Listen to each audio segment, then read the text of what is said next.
Estábamos repasando recién y comentando aquí entre nosotros, ¿no?, que la pobreza de los diarios de papel en cuanto a que en 2 minutos pasá, y nada de lo que interesa hoy a los argentinos, nada de lo que interesa de cómo se sale de este momento tremendo en lo económico, absoluta y totalmente funcionales al poder en tapar la realidad. Anoche, y por eso yo encaré la nota con el candidato presidencial Alberto Fernández y decía, ¿no?, anoche, esto es presente y futuro, señores. Acá hay que darle a la sociedad una expectativa de futuro muy importante. Y tienen que hoy por hoy, lo que pasa es que pocos lo pueden hacer. Reitero, hoy estábamos en la preproducción y los productores se sorprendían, charlábamos por el nivel de las respuestas de Alberto Fernández en los temas variados que anoche tocamos. Respuestas claras, contundentes, que hablan de un hombre, que es lo que yo vengo sosteniendo del fin de semana, un hombre de Estado, un hombre que ha pasado en momentos difíciles, como fue el 2003, nada más ni nada menos que por la jefatura de gabinete durante 4, 5, casi 6 años, después completando 2 años de el mandato de que él estuvo acompañando a la expresidenta Cristina Kirchner, y él lo decía anoche, ya tiene la experiencia, como se dice habitualmente, de saber los timbres que hay que tocar y de no estar aprendiendo. Entonces, esto que hoy merecería que se publique, digamos, en base, toman únicamente los medios lo que a ellos les interesa. Hoy están obsesionados porque Alberto Fernández dijo que habrá que revisar sentencias de algunos jueces. No les preocupaba cuando algunos de sus periodistas mandaban a escrachar jueces y a los hijos de los jueces dando a conocer las direcciones y los colegios a donde se iban. No les preocupaban el escrache, no les preocupaba cuando esos pseudos periodistas convertidos en operadores políticos ponían motes, adjetivos a algunos jueces porque no cumplían con sus deseos de condenar a alguien. Y hoy están preocupados porque, dice Alberto Fernández, y explicó claramente anoche, por qué hay que revisar. Y claro que hay que revisar. Y además está la institución del juicio político, porque habrá que juzgar a muchos jueces que no han cumplido al pie de la letra con la Constitución y con las leyes, y que se arrodillaron frente al poder de turno. Estamos a la vista con las investigaciones del D'Alessio Gay, de la banda, cómo funcionaban jueces, fiscales armando causas, recibiendo a espías en sus despachos, permitiéndole que saquen fotografías con testigos que esos espías llevaban a sus despachos, en el armado de causas con periodistas. Ahí es donde está el quid de la cuestión. Les molesta eso, porque algunos de sus periodistas están inmersos en la banda que se está investigando. Y ahí es donde están nerviosos. Y ahí entonces donde tienen miedo realmente ellos que se termine de conocer el armado y el entramado de la banda de la que formaban parte. Y ahí es donde se ponen nerviosos. Por suerte en este aspecto, y hay que decirlo, hay un juez impecable que no se apura, que los debe tener muy nerviosos, como el juez Alejo Ramos Padilla, que no tiene necesidad de usar las preventivas, que bien las podría usar, para seguir adelante con investigaciones judiciales. Entonces hay que recuperar que anoche Alberto Fernández haya dicho que si es presidente le va a dar categoría de ministerios nuevamente al área de salud, tan importante para un país, al Ministerio de Ciencia y Tecnología, al Ministerio de Trabajo, que hablara ya de cómo piensa, que ya estuvo hablando con Daniel Arroyo, de cómo piensa resolver problemas de pobreza que hoy son chicos que no comen en la Argentina, gente que no puede comprar 1 litro de leche, de eso estamos hablando en la Argentina de hoy. Gente que no puede comprar 1 litro de leche, de eso hablamos en la Argentina de hoy. Que sepa qué es lo que hay que hacer con y lo dijo anoche claramente, yo sé cómo se negocia con el Fondo Monetario Internacional y cómo hay que ir a reprogramar deudas y compromisos. Entonces, ahí están cuando yo hablo, bueno, hasta de los medios públicos, recién lo comentábamos con Gabriela Raiche, habló anoche de la preocupación que encierra y de esta denuncia reciente de los comisarios políticos que Hernán Lombardi está poniendo en la televisión pública, donde le piden explicaciones a algún periodista sobre notas que han realizado. Escandaloso. Pero todo esto pasa desapercibido, porque los grandes medios tapan, porque como son socios, entonces están queriendo tapar todo. Y la verdad que, como yo digo todos los días, la sociedad está alerta. Esto es muy importante. La sociedad está alerta.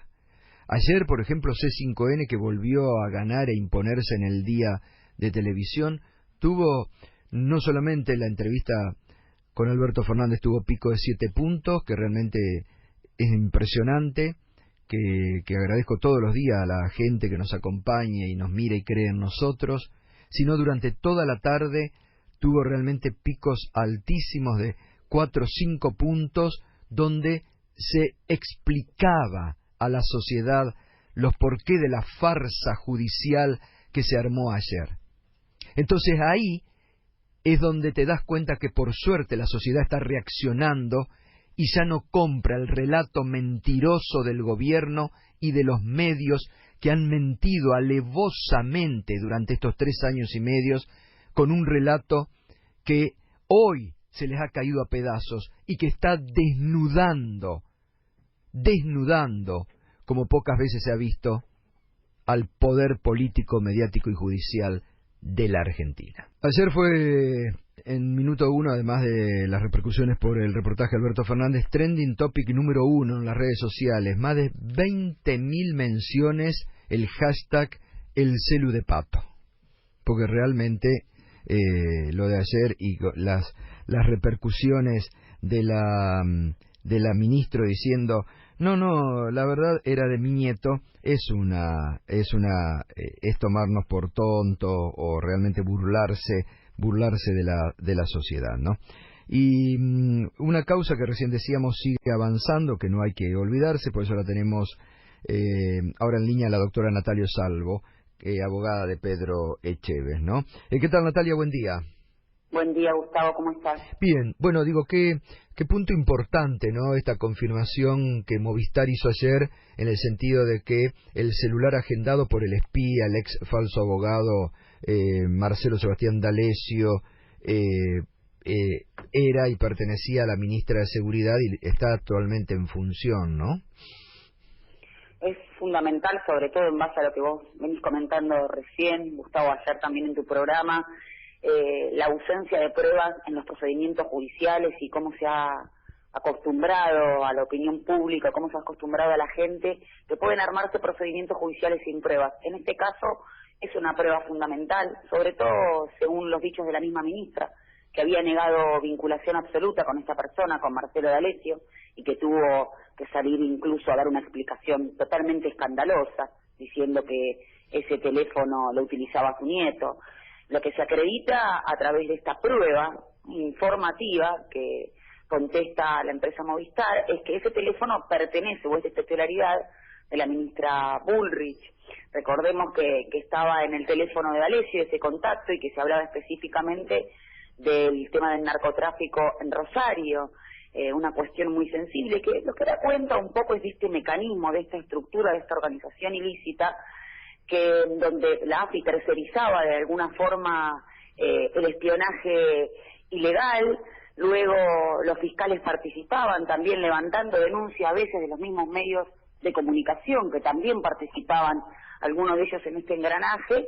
Bueno, hay un fiscal que también está procesado, es decir, lo que se venía diciendo desde el primer momento, que participaban los 3 poderes del Estado y también en entente con los medios de comunicación, se va acreditando parte por parte, pero acá es una cuestión de una gravedad absoluta porque es el mismo Ministerio de Seguridad o la cabeza del Ministerio de Seguridad que de alguna manera negó esta participación, en donde se ve que le encomendaba tareas específicamente, y esto lo dice el exespía Barreiro en su declaración indagatoria, en lo que tenía que ver con materia de narcotráfico, justamente. Sí, sí.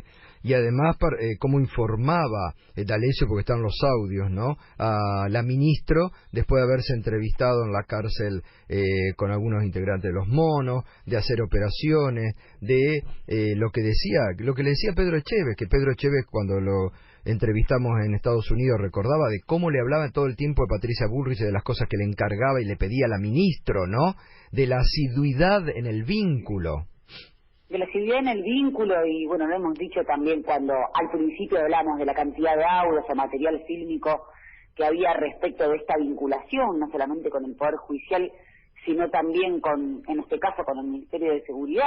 Hablaba incluso en los audios que presentó Pedro, que la ministra lo enviaba a los programas de televisión para defender las armas Taser, no recuerdo bien cómo era el nombre, es decir, había un vínculo no solamente en lo que también está haciendo en materia de prueba, que teóricamente había un pago, un abono respecto de Fariña, que también está siendo investigado en la misma causa, a ver si sus declaraciones han sido coacheadas o han sido instruidas también por otra cartera ministerial, es decir, era un vínculo permanente, constante, le ha mandado saludos de Navidad, todo lo que hemos dicho al inicio del proceso a través de pruebas se está acreditando paso a paso con el decurso de la investigación. Y la verdad es que a veces escuchar hablar a estos mismos funcionarios de impunidad repulsa a las instituciones y repulsa al Estado de Derecho y de la democracia. ¿Y cómo está observando, doctora, la investigación del juez Alejo Ramos Padilla? Creo que el juez, tal como dijiste vos, Gustavo, fue muy riguroso, cauto, muy apegado a la ley de fondo y de forma, es decir, tanto al Código Penal como a la Constitución como al Código Procesal. Ahora, en base a lo que dice la misma Cámara de Mar del Plata, creo que está procediendo también para ceñir el objeto procesal y determinar los posibles autores y partícipes de esta organización ilícita, pero lo cierto es que hay una vastedad importantísima, porque no solamente Pedro fue el perjudicado, el empresario perjudicado, sino un montón de otras víctimas que justamente pusieron de manifiesto este entramado. La verdad que es un trabajo enorme por la amplitud del objeto procesal y por la amplitud también de víctimas de esta organización. Doctora, buen día. Ariel Saca saluda. Hola Ariel, ¿cómo estás? Bien, usted recién mencionaba la declaración de Barreiro, sin duda una de las que más información aportó al expediente. Ayer se confirmó que el fiscal Curi lo rechaza en la posibilidad de convertirse en arrepentido. ¿Qué lectura hacen ustedes de esto? Particularmente una lectura de una utilización selectiva, si se quiere, de esta institución del arrepentido, que está muy cuestionada, sobre todo porque es esta persona que ha aportado, como bien vos decís, un material muy importante en términos tanto cuantitativos como cualitativos para poder dilucidar la verdad del delito que se está investigando, y la verdad que esta visión cejada, si se quiere, y parcial desde mi punto de vista por parte del fiscal, desde mi punto de vista, te reitero, no está tendiente a ese fin, que es la averiguación de la verdad. Ha aportado material muy importante al respecto. Bien, doctora, muchas gracias, que tenga buen día. No, gracias a ustedes, buen día. Hasta luego. La doctora Natalia Salvo.